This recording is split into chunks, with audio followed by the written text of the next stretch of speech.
friends, and welcome to my channel. Today we have a very fun video for you. We have a video to help you love your sweet tooth, but also love your body. That's right, we have desserts that aren't too bad for you. We have 3 fun desserts. We have a dump cake that's all chocolatey and gooey, and we have some cookies. Who doesn't love a good soft cookie? And then to wrap it up, we have a little breakfast treat, a little biscotti that wasn't that bad to make, and I really recommend it. It is really delicious with your coffee. If you love what you're seeing, subscribe to my channel, hit the like button, help a girl out, maybe share this video, and let's get started.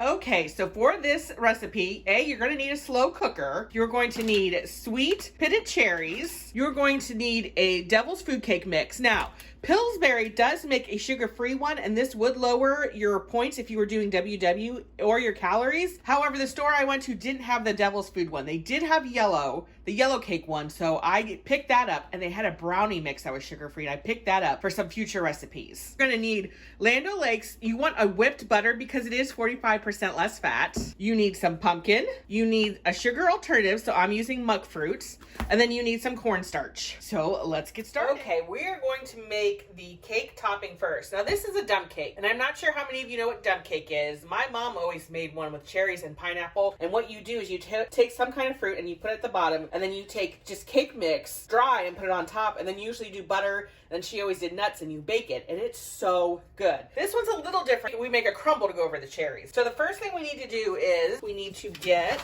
2 tablespoons of whipped butter softened, and it is hard. I was surprised. I have a half a tablespoon, so I'm going to do 4 of these into this little ramekin. I'm going to put it in the microwave for 10 seconds.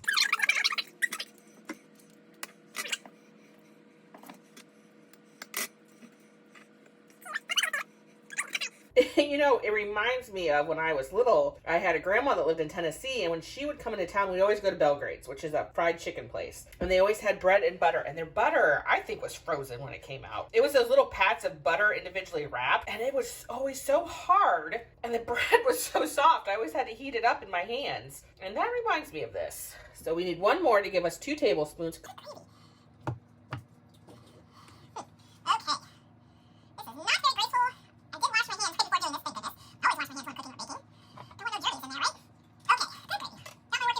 So we're going to put this in the microwave for 10 seconds. We just want to soften it. Okay, next we're going to take our bowl, and we're going to take 1 3/4 cup of this dry devil's food cake. And it says it's about half the bag, but of course, when we are baking, you always want to measure your ingredients. You don't really want to guess. So there's 1, and what was it, 3/4 cup? Okay, there we go. Now, I'm just going to take a fork and try to get out some of these clumps. When you do that, it makes it easier to mix the stuff up. Yeah, there we go. Much better. Now let's get our butter and get it in there. Our butter is nice and soft. Okay, then it asks for, and this is just so weird, but I'm wondering if this isn't to help keep it moist. It asks for 1/3 cup of canned pumpkin. And I'm wondering if you couldn't substitute in applesauce for the pumpkin. Okay. So now we're going to mix these ingredients up and make kind of like a crumble. All right, I am going to take a fork and kind of cut this stuff into it and see if that works. Kind of reminds me of like a chocolate streusel, right? Do you see how it's kind of getting chunky? Now, the paper says it's going to be really thick.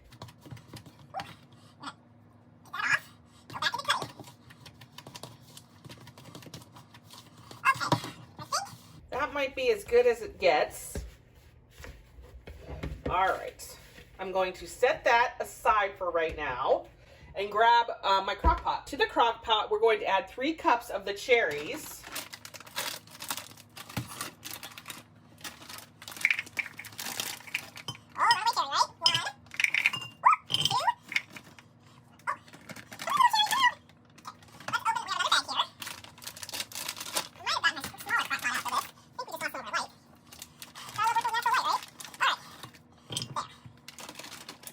Tablespoons of the Truvia, which is our monk fruit. Actually, we're going to use monk fruit. So here again, I have just a half tablespoon, so we're gonna do 4 of these. And I'm gonna sprinkle it all over the cherries. And this is what is sweetening up our cherries, because these are, although these are sweet cherries, cherries can be a little bitter. So we want to sprinkle it all over. 1, 2, 3, 4. And remember, that's actually 2 tablespoons because I'm working with a half a tablespoon. And then 1 tablespoon of cornstarch. What that cornstarch is going to do is thicken up when the cherries cook. They're going to give us some juicy juice, and that's going to help thicken it up. So we're going to do, it's 1 tablespoon or 2 half tablespoons. So we're just going to kind of sprinkle that around. In the future, spray your crock pot with non-stick cooking spray, so that should be fun to clean up when this is done. Okay, and then we're going to mix this all up. So we want to get these cherries all coated, I think. There we go. Okay, once that's done, we're going to make a nice little layer of the cherries, and then we're going to take our chocolate cake mix and we're going to crumble it on top.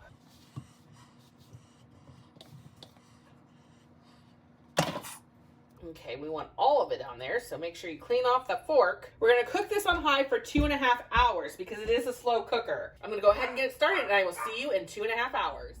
All right, looks like our dump cake is complete. Let's open up the crock pot here. Let's take a look. Whew, that does look kind of tasty. So this makes 8 servings, and it is 7 points if you use a regular cake mix and only 4 if you use sugar-free. It's 2/3 cup per serving, so I'm going to go ahead and plate this up, and I'm going to give it a try. That is really good. It's almost like gooey cake batter on cherries. It's a delish. It is a must make. You have to try that out.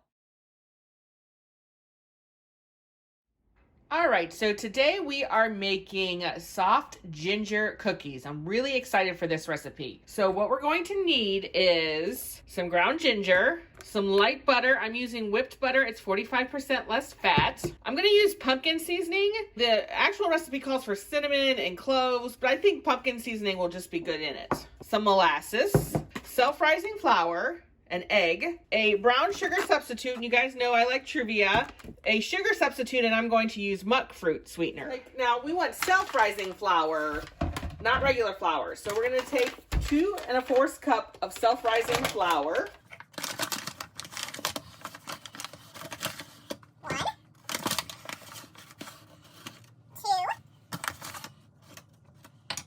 2 to 3 teaspoons of our pumpkin seasoning. This is Dax. I really like Dax seasoning. I kind of just discovered it. They have lots of different kind of spice combinations, but they're all clean ingredients. And I think I'm going to go with 3. Let's make these pumpkin-y spicy. 1,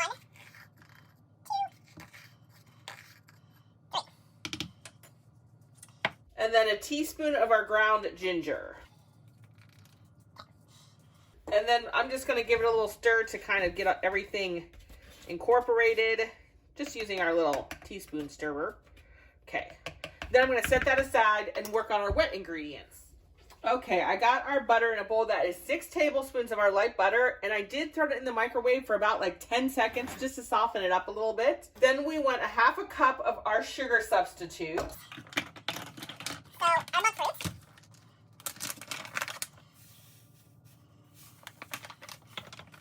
A 1/4 cup of our brown sugar. This is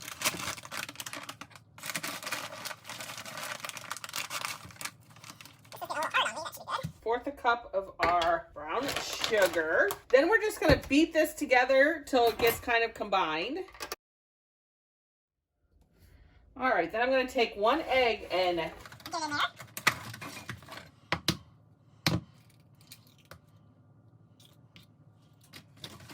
and a 1/4 cup of molasses. Spray our little cup.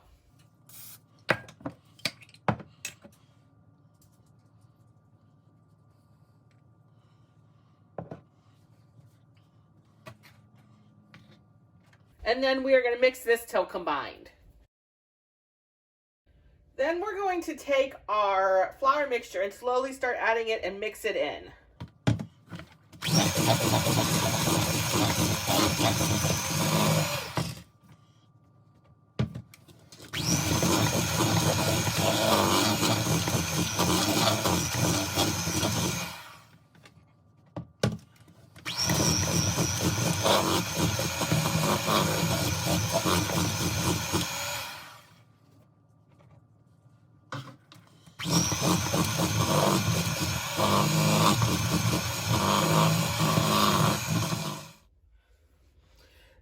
So I'm not sure what happened to our batter, but it was just too granulated. So I did go back in and put water in there and stir it up until I got more of what looks like a cookie batter. Before it was just a little too crumbly. So I probably got 1/4 of a cup to 1/2 cup of water in here.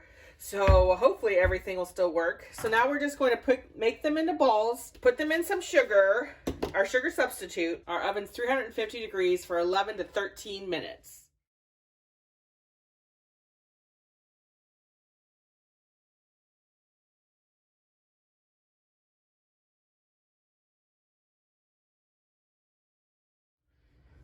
So here are my finished cookies. They look so pretty and they smell very molassesy, gingery. If you do not like a spicy cookie, I don't think you're gonna like these. And I think the next time I make these, I would only use 2 teaspoons of the pumpkin spice. If you don't have pumpkin spice, it is just 1 teaspoon of cinnamon, 1 teaspoon of cloves. But they turned out really good. I tried one. It is very delicious. I only baked them for 11 minutes. If you overbake them, then they get hard and chewy and they won't be very good. So there's our cookie recipe. Hope you enjoy.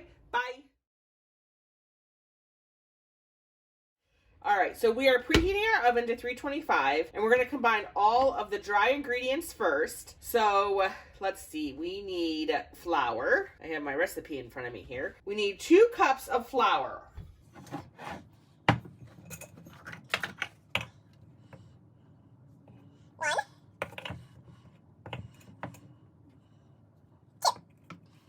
One teaspoon of baking powder. Baking powder, 1 teaspoon.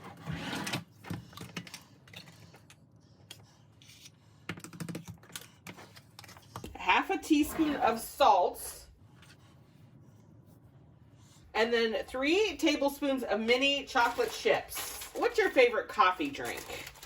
I do love Starbucks. I will say that I was getting it every Friday in the fall as a treat, but so far this year I've only gotten it once when I was having a really bad week, so that's exciting. But I think part of that is that I can make some really great coffee at home. And now we're supposed to stir this or whisk it together. I'll just use this little tablespoon.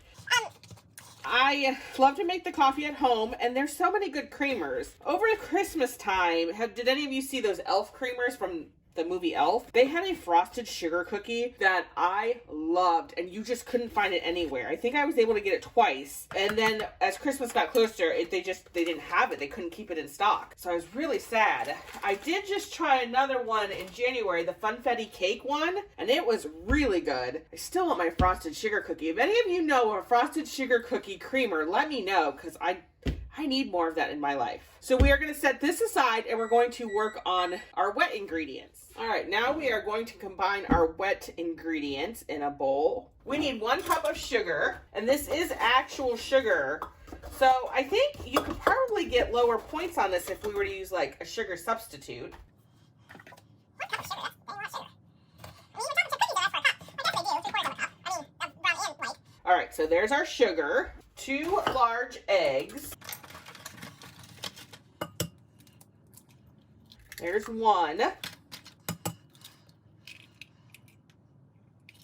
A teaspoon of canola oil. Have any of you made biscotti before?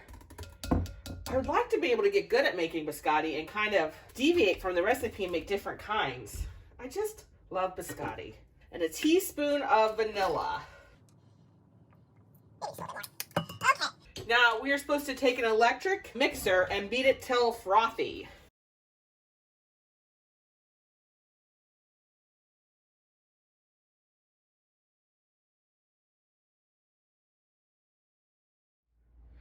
Okay, so we whipped our egg mixture and the wet stuff in for 2 minutes. I think what they wanted us to do was to incorporate air because it's all airy now. And then we're going to make a well in our dry ingredients. pour the wet ingredients in here, carefully combine them just until everything's moist and it forms a dough. I don't think you really want to over mix this.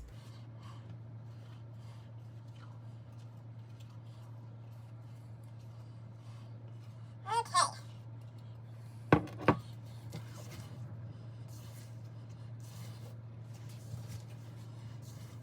Where do we tip? So I'm just stirring around, going from the bottom and pulling up. I'm kind of trying to just fold that wet mixture into my dry ingredients. Biscotti is an Italian cookie, and it is typically dunked into hot milk or hot chocolates, cappuccino, or some delicious Joffrey's coffee. Okay, I think we're getting pretty close here. I'm gonna do probably one more.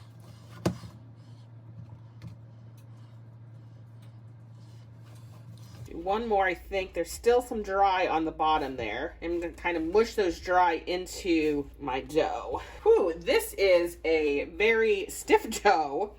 Okay. I think I'm gonna call it a day there. And let's grab our baking sheets.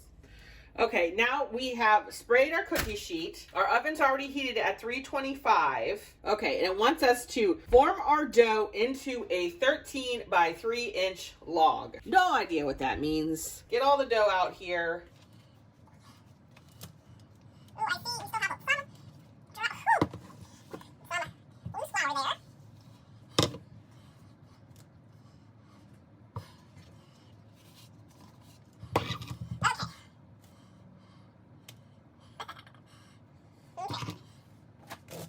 So I'm just kind of forming this. Maybe we should have got in there with our hands a little bit. Okay. I am going to respray the pan.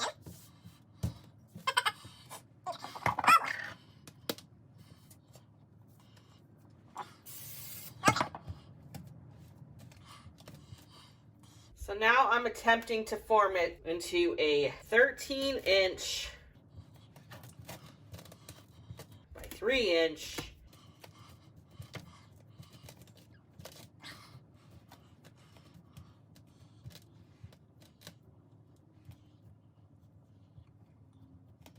We're going to call it a day on this. Okay, so we're going to get this into our 325-degree oven, and this is going to bake for 30 minutes. Okay, so we just pulled our biscotti out of the oven. It's supposed to sit for 10 minutes, and then we're supposed to slice it and put it back in the oven. However, when we did pull it out of the oven set at 325 to bake to this stage, and then we dropped the oven to 300. This rests for 10 minutes. After 10 minutes, we slice it up, put it back in the oven for 12 minutes. I don't know, it's kind of looking like biscotti, I guess. Okay, so as you can see, I sliced up my biscotti into the little biscotti bars. This probably is more the size I want in the future. These got a little big. This was, I think, one together. So just, you know, it's a learning curve. So these are going back into the oven, 12 minutes at 300 degrees. Okay, so we just pulled these out of our 300-degree oven. So this is what they look like. I'm not gonna lie, I'm pretty excited about them. It was kind of fun to make. They are still warm. I think I will try one just to see what it tastes like. And then tomorrow with my coffee, look, I mean, those are just beautiful. I'm really excited the way they turned out. All right, let's see how they taste. Okay, so here's the biscotti I'm gonna try. Now, the recipe did say that they're gonna be a little soft in the center, and then as they cool, they'll harden up, but I'm just really impressed because I honestly didn't think they were going to come out right. But, I mean, look at them. They're just little beauties. Let's hope they taste good. All right, here we go. That's good.